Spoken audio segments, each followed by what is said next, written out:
نحمده ونصلي على رسوله الكريم أما بعد أعوذ بالله من الشيطان الرجيم بسم الله الرحمن الرحيم من يشفع شفاعة حسنة يكن له نصيب منها ومن يشفع شفاعة سيئة يكن له كفل منها وكان الله على كل شيء مقيتا আল্লাহ সুবহানাহু ওয়া তাআলা ৪ নম্বর সূরাতুন নিসা ৮৫ নম্বর আয়াতে কারিমায় আল্লাহ তাআলা ইরশাদ ফরমাইছেন,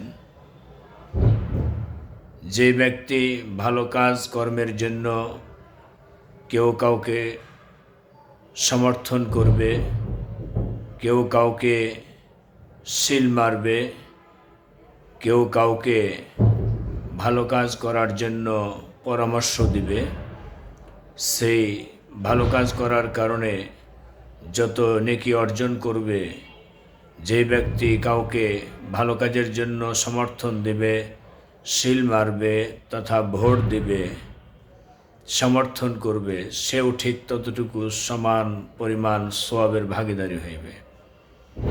আল্লাহ তাআলা বলছেন, যে ব্যক্তি কাউকে ভালো কাজের জন্য সুপারিশ করবে, ভালো কাজের জন্য সমর্থন করবে, ভালো কাজের জন্য ভোট দিবে, সিল মারবে, ওই ব্যক্তি জীবনে যত ভালো কাজ করতে থাকবে তার প্রত্যেকটি ভালো কাজের এক একটি বদলা ওই ব্যক্তির আমল নামাতেও আল্লাহ তাআলা দিবেন, যে ভালো কাজ করার জন্য পরামর্শ দিয়েছে, সিল মেরেছে, ভোট দিয়েছে।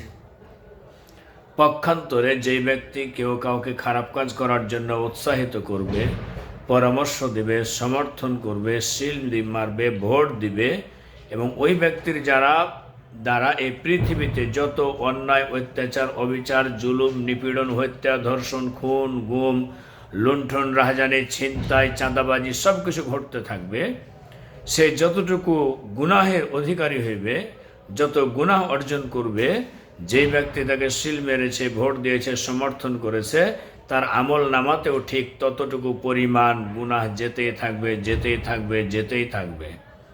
অতএব আমাদেরকে চিন্তার পরিবর্তন ঘটাতে হবে, কারণ চিন্তার পরিবর্তন ঘটালেই আমাদের আমল ভালো হবে। আমাদের নিয়ত সহি করতে হবে, যাতে করে আমরা এই পৃথিবীতে ক্ষণিকের দুনিয়ায় ভালো কিছু উপার্জন করে পরকালীন জীবনের জন্য কিছু পুঁজি সংগ্রহ করতে পারি। আল্লাহ তাআলা ইরশাদ ফরমায়েছেন, ওয়াকিমুল ওয়াজনা বিল কিসত, ওজনের ন্যায্য মান প্রতিষ্ঠিত করো।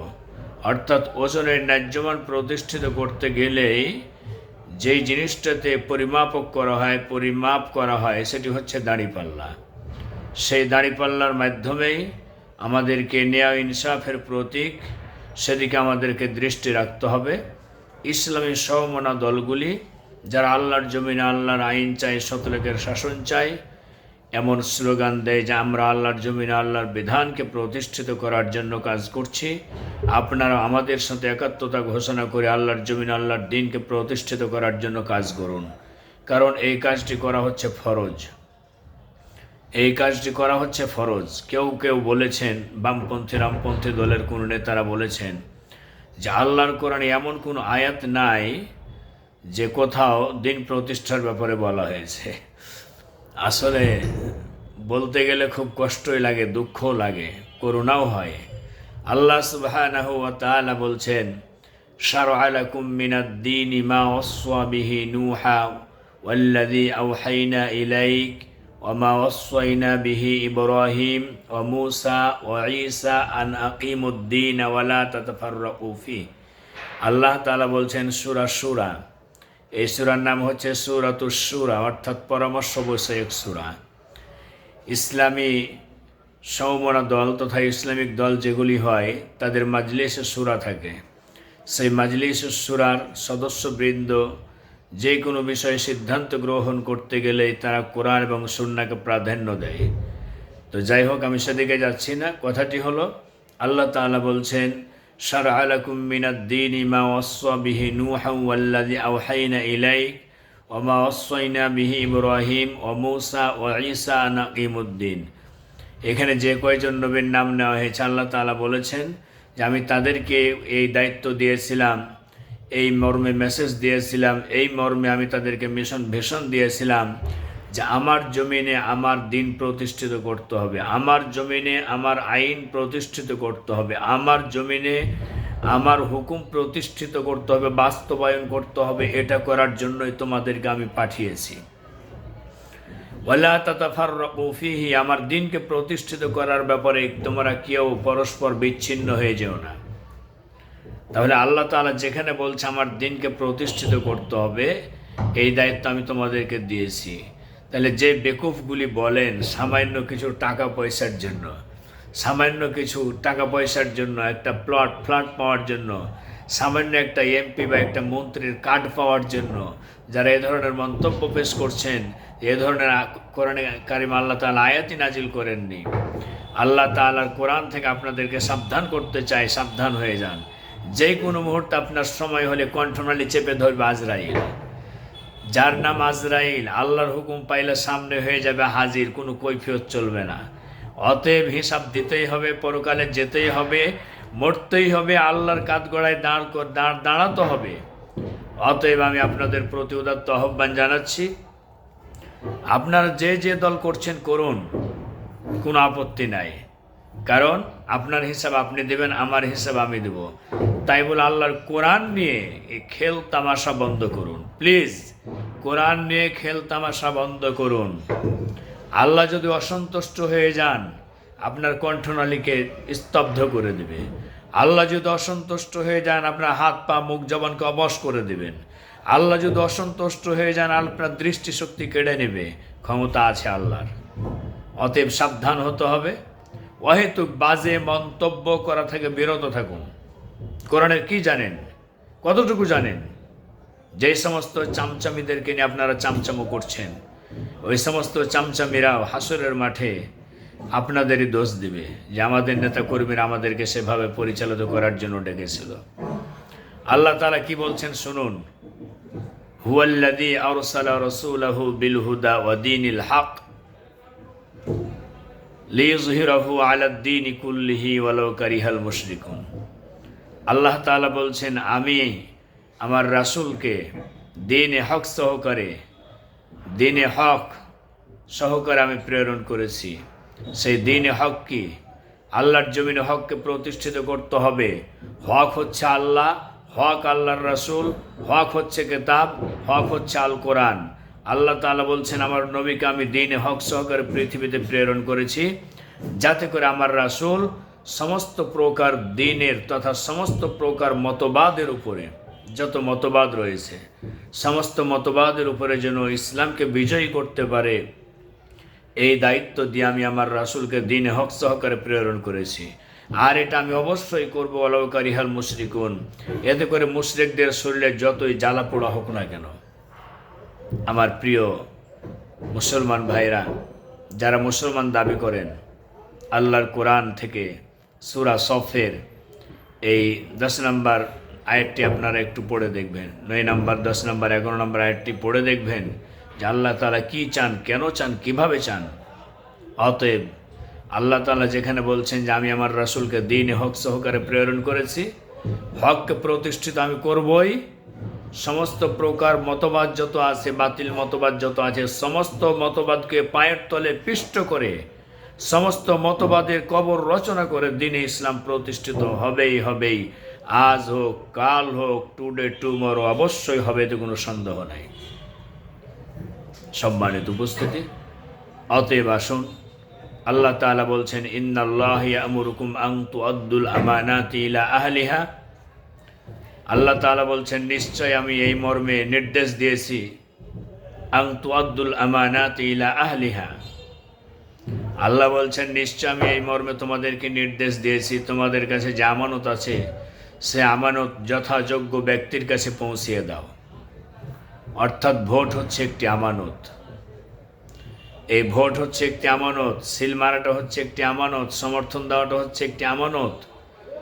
আপনি একটি মসজিদের ইমাম নেবেন, ধরুন এখানে পরীক্ষা নিরীক্ষা হবে না, সিলেকশন হবে। এখন আপনি টুপি আছে, দাড়ি আছে, জুব্বা আছে, আলখাল্লা আছে, পাগড়ি আছে, সবই আছে, কিন্তু ওই ব্যক্তির আমলিয়াতের বাহ্যিক আমলিয়াতের ত্রুটি নাই, কিন্তু আভ্যন্তরীণ আমলিয়াতের শেষ নাই খারাপ আমলের। তথা সেই ব্যক্তি চুরিও করে, ঘুষও খায়, রসও খায়, মদও খায়, সুদও খায়, জেনাও করে, ব্যভিচার করে, সব করে। আপনি এমন ব্যক্তিকে যদি বাহ্যিক দৃষ্টিকোণ থেকে দেখেই আপনি সমর্থন দিয়ে দিলেন, তাছাড়াও তার আভ্যন্তরীণ বিষয়ে আপনি জানেন, আপনি অবগত আছেন, কিন্তু বাহ্যিকভাবে আপনি সমর্থন দিয়ে দিলেন, কাজটা কি আপনি ভালো করলেন? মোটেও নয়। অতএব এই বাহ্যিক দৃষ্টিকোণ থেকে দেখেই সব কিছু নির্ণয় করা যায় না। অতএব ভোটটা হচ্ছে একটি আমানত, সিল সমর্থন মানাটা হচ্ছে একটি আমানত। অতএব যথাযোগ্য ভালো ব্যক্তি, আল্লাহর জমিন আল্লাহর দিনের কাজ যারা করে, আল্লাহর জমিনে আল্লাহর আইন শতলোকের শাসন যারা প্রতিষ্ঠিত করতে চায়, তাদেরকেই আপনাকে সমর্থন দিতে হবে। সম্মানিত উপস্থিতি, আমার প্রিয় ভাই বোনেরা, আমার ভিডিওটি যদিও লম্বা হয়ে যাচ্ছে, তারপরেও দুটি কথা না বললেই নয়। কারণ আপনারা যারা বড় মানুষ আছেন দেখেছেন, বিশেষভাবে এই বাংলাদেশ প্রতিষ্ঠিত হওয়ার পর থেকে এখন পর্যন্ত যতগুলো সরকার এসেছে, সবগুলোই কিন্তু মুসলমানের ভোট নিয়ে এসেছে। সবগুলোই মুসলমানের সরকার বলে আমরা মনে করি। এতে ছেলে হোক আর মেয়ে হোক, প্রেসিডেন্ট ছেলে থাকুক আর মেয়ে এসেছিল, কিন্তু কই আজ পর্যন্ত তো কোনো সরকার কোরআনুল কারীমের যে আল্লাহ তাআলার হুকুম, যে বিধান, নামাজ, জাকাত, ভালো কাজ আদেশ, অসৎ কাজে নিষেধ, এছাড়া অন্যান্য আরও আদেশ হুকুম আহকামগুলি আছে, কোনো একটি হুকুম আহকামের বিষয়ে আল্লাহর জমিনে আল্লাহর কোরআনের আলোকে কি কোনো একটি বিল পাস করেছে সংসদে? না, করে নাই। কারণ যে যখন ক্ষমতায় এসেছে সেই তখন তার পকেট ভর্তি করার জন্য কাজ চালিয়ে গেছে। পকেট ভর্তি, আখের গোছানোর কাজ চালিয়ে গেছে, পকেট ভর্তি করার জন্য কাজ করে গেছে। সে এমন কাজ করেছে যে 50 বছর 100 বছর সে তার পরিবার পরিজন নিয়ে খাবে, এমন কিছু কামাই করেছে। এগুলি সব কি অবৈধ নয়? আজকে দেখেন তো, বিগত দিনে স্বৈরাচারী শাসক ফ্যাসিস্ট সরকার 16টি বছর ধরে দমন পীড়ন নিপীড়নের মাধ্যমে, মানুষের উপরে জুলুম নির্যাতন করার মাধ্যমে, ট্যাক্স ভ্যাট এটা ওটা বসিয়ে দিয়ে কতই না তারা খেলতামাশা শুরু করেছিল। শেষ পর্যন্ত অর্থনৈতিক ব্যবস্থাকে, অর্থনৈতিক বিষয়টাকে পঙ্গু করে দিয়ে এই বাংলাদেশ থেকে তারা পলায়ন করেছে। বিগত দিনে আমরা দেখেছি, তার আগের টার্মেও দেখেছি যারা ক্ষমতায় ছিল। এই তো হচ্ছে কাজ। কেউ আসছে, সবাই আসছে, কিন্তু কেউ আল্লাহর কোরআনের আলোকে কোনো একটি বিল পাস করার ব্যাপারে চিন্তা ভাবনা করে নাই। কারণ কোরআনের আলোকে বিল পাস করতে গেলে আমার এমপি মন্ত্রীরা বড় বড় মদের বোতল নিয়ে আমোদ ফুর্তি করতে পারবে না। আমার এমপি মন্ত্রীরা রাত্রিকালীন সময় নাইট ক্লাবে গিয়ে মদ আর নারী নিয়ে ফুর্তি করতে পারবে না। আমার এমপি মন্ত্রীরা যদি কোরআনের বিধান, কোরআনের আইন আমরা কোনো একটি প্রতিষ্ঠিত করতে যাই, তাহলে সে আইনের কাছে আমরাই ধরা পড়ে যাব। এই জন্যই তারাই কোরআন থেকে দূরে সরে থেকেছে, ইসলাম থেকে দূরে সরে থেকেছে, এবং ইসলামের জয়গান যারা গেয়েছে তাদের কণ্ঠনালীকে চেপে ধরেছে, 4 দেয়ালের মধ্যে আটকে রেখেছিল। জেল, জুলুম, মিথ্যা মামলা, হত্যা সব কিছু দিয়ে তাদেরকে জেলখানার মধ্যে আটকে রেখেছিল। আবার কাউকে ফাঁসি দিয়ে দুনিয়ার থেকে বিদায় করে দেওয়া হয়েছে। এতে আমরা হতাশ নই, কারণ এগুলি হচ্ছে নবীদের সুন্নাহ। এগুলি নবীদের সুন্নাহ। বিশ্ব নবীজি সাল্লাল্লাহু আলাইহি সাল্লাম থেকে শুরু করে সাহাবায়ে কেরামগণ, অন্যান্য নবী রাসূলগণ সবাই জুলুম নির্যাতনের শিকার হয়েছিলেন। আল্লাহর দ্বীনের কাজ করতে গিয়ে যারাও জুলুম নির্যাতনের শিকার হবে, তারা নবী রাসূলের সুন্নাতটাকে তাদের আদায় হয়ে যাবে। সুবহানাল্লাহি ওয়া বিহামদিহি, সুবহানাল্লাহিল আযীম। বারাকাল্লাহু লানা ওয়া লাকুম ফিল কুরআনিল আযীম। আসসালামু আলাইকুম ওয়া রাহমাতুল্লাহি ওয়া বারাকাতুহু।